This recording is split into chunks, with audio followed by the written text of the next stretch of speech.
Hello, hello. I am not entirely sure whether we have sound or not. Oop, I need to not click the mute microphone button, maybe. So, let's see. It should be, yeah, it looks like I have sound. So, welcome to the live stream. This time I did actually get it up in time. So, I forgot again to ask if you had any questions before we started. So, what I'm going to do is I want to, while you guys are finding the stream and maybe gathering some questions, I thought I just wanted to talk about one thing that is quite common when it comes to people like me that feel like they are addicted to sugar or have any sort of eating behavior problems, shall we say. And I think it actually applies to the whole population in various areas. But what we don't really have is a lot of patience. And when I say that, I think you know exactly what I'm talking about. Hi, Gabriel. How are you doing? Um, so, what I'm thinking specifically of is when we start doing anything, and it's the same thing when people want to lose weight, we start doing it. And if we don't get immediate results, we lose hope. Sometimes, especially with weight loss, you will see a lot of results straight away. Then you will hit the plateau and you will think that it's not working anymore. And when it comes to cravings, it's pretty much the same thing. For some people, they do notice quite a huge difference early on when they start practicing just sitting with their cravings and not reacting to them. And if you don't know what I'm talking about, I have a free course called Food Freedom Foundations. You can sign up for that one, and I will teach you exactly what I'm talking about, like how to actually do it. You should find the link in the description. And if you do know what I'm talking about, you know what I'm talking about. And it feels new, it feels novel, it feels like this is different and it's actually doing something. And it's not like anything that you've done before. So it's kind of exciting in a bit because you think, well, maybe this is actually working. And most people will see a difference straight away because often they will get almost immediate relief or they will feel like the cravings are less strong. But then when they've done that and when that excitement is dying down a lot of the time, for some people anyway, what happens is that it's like we take a step back. Now, when it's not exciting anymore, it's just like another pain in the ass, something that we need to do. And what is happening there is not that it stops working. What is happening is that the enthusiasm that you had in the beginning is not there anymore. So when you feel like it's a pain in the ass to do this, you are very resistant to doing it. And when you are resistant to doing it, you have no patience and you're missing the point of the exercise. You're missing the point. Let's say if we talk about weight loss, you're missing the point of being on your diet. I get some people, they're only on the diet to lose weight. But lose weight is the result of what is happening when you are on a diet and you allow your body to do certain things, whatever that might be. Release the fat from the fat cells, ramp up the metabolism, whatever it might be. So if you now stop doing it, or you trying to do it half-assed, or you're just getting really pissed off with it, whatever you were doing up until this point is no longer going to work because you're not doing it anymore. So what I wanted to say with that is just whenever you are doing something, don't focus so much on the results that you want. Okay, of course, we want to have the results, or we want to see that we're moving in the right direction. If you're working with me, I will tell you if you're moving in the right direction. I can tell whether you're resisting or whether you are actually allowing the cravings. And when it comes to weight loss, I think you kind of know if you're moving in the right direction, even if the weight isn't coming off on the scales right now, right in this moment. Okay. So, what I want to encourage you to do, like everyone who's watching, no matter in what we're talking about, whether it's cravings or weight loss or whatever, if you do something that you know is working, keep doing it, even if you don't see the results. It's not always about the results, it's about what is happening inside of you, what's happening with your hormones that will allow you to release more fat and lose fat later on. What is happening up in your brain when you're not reacting to the cravings that will allow you to not even think about it in the future. That's what we're working with. We're working with things that we can't see right now. We just have to have a little bit of faith that this is going to work. So before you try anything, just make sure that, okay, I actually do believe that this is going to work. But don't let the lack of results or the stagnation or whatever you want to call it, don't let that decide that this isn't working, because it's not true. It's probably working just fine, but not where you are looking. Okay? So that's what I wanted to share today. Let's see. I am addicted to orange juice. Can't sleep without it, but will try to do so tonight. Interesting. Can you tell me more? So what? I can't sleep without it. I'm curious about that one. Is it because you are obsessing about the cravings? Like, I need juice, I need juice. Or is it a physiological thing for you that you need it to sleep?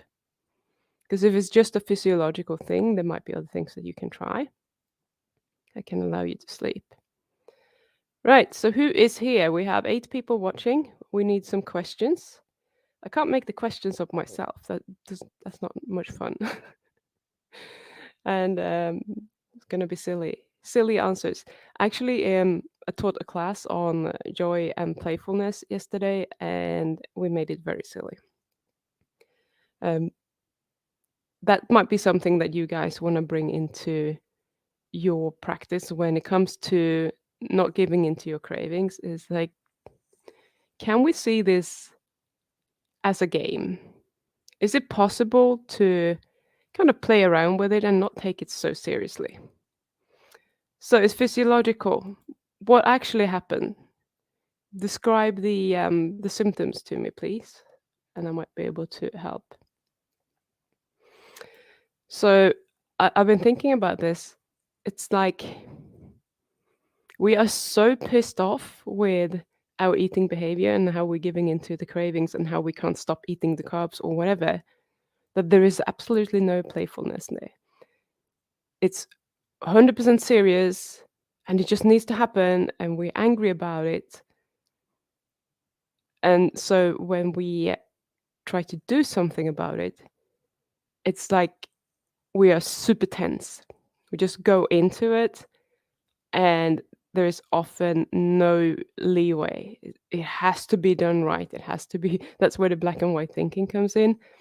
So, what if we can just start playing around with it? Be a little bit curious, be a little bit playful. What if it doesn't matter so much? What if there is a way to deal with it and you just need to figure out how that's going to work for you? And not in a pressured way. It's in a, like, if you perceive it as a game, like, 100% there is a solution. I can give you the solution because I think this works for everyone, because it's just brain retraining. We're rewiring the brain. That works. The way to get there might look a little bit different for different people. So you need to figure out, you need to collect the points or buy the right upgrades, whatever you want to get there. And it's your job to figure out how to do that. Like, I don't know how you want to play around with it, but I do encourage, use a bit of humor, use a bit of lightheartedness, see it as something that is not so deadly serious. Right. So if I don't drink it, I can't fall asleep, but I feel like it's actually physiological. Okay. So what if you drink something like a cup of herbal tea or something that doesn't have a lot of sugar. Would that work? Is it the drinking or is it the sugar that somehow helps you?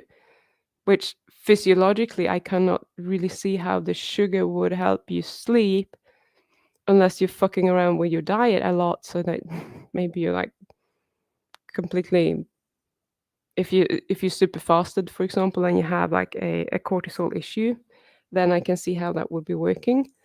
But if that's the thing, then maybe you can try to just have a bit of protein like an hour before bed. And I'm talking about like an egg or something of that size. I'm not talking about whole meal. That might help. I'll try to time myself out today. Oh, you said psychological.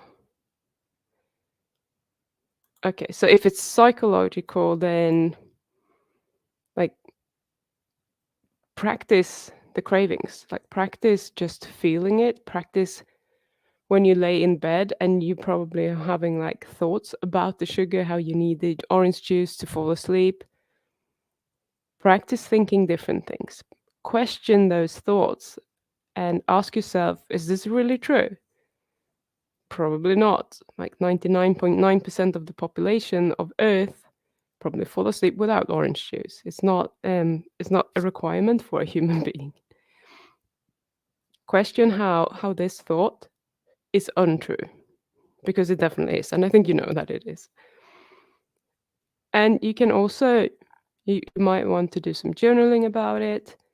Um, what I would recommend is maybe you even want to try to meditate. I fall asleep if I try to meditate, so it's a really good sleeping pill for me to just think about something different for a few nights, and then you'll probably be okay. Elephant in the room. Excellent. Hi, I snapped off after BBBE challenge. In the last 3 days, I had some ice cream and a piece of cake. How to get back on track? Feeling miserable. You just stop eating it. You stop eating it and you allow yourself to feel those cravings. Like the thing is, there is no pill, no nothing that you can do. Some people find that it helps to go on a fast. Like when they've been binging, it's easier for them to just decide I'm going to go on a fast because that will lower my physiological cravings and it's easier for me to just get back on track that way. And if that works for you, fine. I'm good with that. But the work that you need to do to be in a better place, to always kind of have a have a grip on the situation, is that you need to allow yourself to just feel. You need to be okay with feeling the cravings. It's when you think that the cravings should go away and that somehow you're entitled to not have them, that's when it's a problem. So unfortunately, you just literally going to have to bite the bullet, decide I'm going to stop and I'm going to feel those cravings and I'm not going to react to them. And I know that it's going to get better with time. And usually it doesn't take too long when if you have been, if you've been doing the BBB challenge, it's not it's not going to take that long probably. You say 3 days, ice cream and a piece of cake. I don't think it's going to take you that long to get out of those massive cravings that you probably perceive as a problem. You just have to make the decision and then allow yourself to feel that, and then you're going to be back to where you were before pretty quickly, I think. Yeah. Okay, fasting apparently is the reason is the solution. Fasting is a good idea. Yeah, I think the fasting is it's working two ways. For some reason, it's easy for people to decide I'm just not going to put anything in my mouth because putting anything in your mouth is usually triggering for a lot of people. So no matter what we eat, if I eat a nice juicy steak and I'm enjoying it, I've started eating, and that is triggering to me. I always, especially after dinner, I always want a dessert. And I didn't even come from a dessert home. We didn't have dessert at home. It was just a thing that I wanted it. Not so much after lunch and definitely not after breakfast, but always after dinner. And it's something that I train myself to do very quickly. And secondly, it's like when we are fasting, we're focusing on the fast. It's like I'm fasting, I'm doing it for a reason, and if I put anything in my mouth here, I'm breaking the fast and I'm ruining the results that I'm getting. And it's short-term results, and we often we're able, for some reason, we're able to imagine that we feel so good and maybe like the autophagy is going on and I'm burning fat or whatever it might be for you. And we're all into it and we can feel how this fasting is doing what we want it to do. So our focus is on the fast and not on the food. Because we know that all foods are off limits, so it's easy to just say off. But like if this is something that happens once in a blue moon for you, yeah, use that. But if it's something that happens quite often, then I I would just learn how to actually sit with the cravings. Right. Apparently I'm super boring today. People are falling off. What's up? Where are all my people except for Elephant in the room and Gabriel and a couple of more people? Unless my live count is wrong. It is sometimes. So, do you guys have any more questions? Otherwise, we are just going to finish early, unfortunately, because I have already told you everything that I had to say, I think. Um, yeah, that was last week when we had the open coaching. That was quite fun. I might do that again, but not quite yet. I'm gonna let my community recover. Um, if you are not in the Facebook group and you like community, I just want to let you know that it's my Sunday. It's every Saturday in the US. We are having a Zoom hangout where people just come in, they hang out. There is no need to do anything. You can just hang out and be quiet. You can hang out and be talking. You can do whatever. Just join the Facebook group and you will find the links in there and the time and everything. And you can just join us if that's something that you're looking for. It's quite enjoyable. I love it. We're talking about some really crazy stuff sometimes. So that's kind of fun. Oh, so Jim, you are here and you didn't tell me. So I put you on the dusters list. Yard work. You're a good man. I like it. Elephant in the room. It happens when it gets too stressful, but really seldom because I love steaks and meat in general. Yeah. So that's good. And then what you can do, you say when it gets too stressful, it sounds like you're probably like 90% of the people who do this. Stress is an emotion. You can treat stress the same way as you treat cravings. You just allow yourself to feel it, and then you continue doing what you're usually doing, is sticking to the steak. We don't have to go and eat just because we're feeling stressed. It's completely unnecessary and very counterproductive because that will just produce stress in your body instead. Well, in addition, I should say, from a different point of view, like a metabolic stress. So, yeah, learn how to feel, and you're going to be good. You're going to be golden. Righty oh. So that's it. I'm going to hop off. And you guys have a really good week. And I shall see you very soon. Bye.